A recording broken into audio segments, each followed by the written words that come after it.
So WWDC has come and gone, and we've seen everything from iOS 13's new dark mode all the way up to the new Mac Pro. Now, the one thing I want to touch on is the ability to actually sync up your Xbox One controller or your PlayStation 4 DualShock 4 controller to your iOS device. So if you have an iPod, an iPhone, or an iPad, you could sync these two devices up with that device to basically play any game you want on there from the Apple Arcade.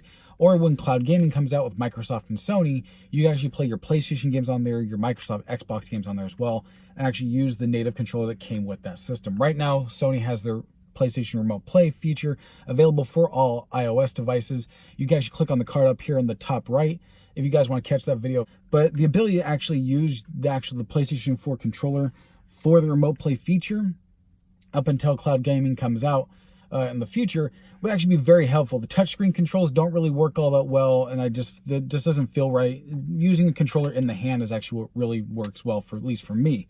But yeah, that's pretty much my favorite thing about the keynote. There's a lot of great things that happen at the keynote. I love the look of the new Mac Pro. Dark mode looks great. Some of the features that they're coming in with iOS 13, I cannot wait to see. I'll probably be downloading the beta on my phone. So if you guys want to see that, let me know in the comments below, so I can kind of show and go through some of the features that you guys could be expecting in iOS 13. What was your favorite thing at Apple's keynote yesterday? Was it being able to sync up your gaming console's controllers like how mine is? Or was it the new Mac Pro? Was it dark mode? Or was it something completely different? Anyway, I'd love to know what you guys think in the comment section below. As always, like, share, and subscribe, and I'll catch you guys next time.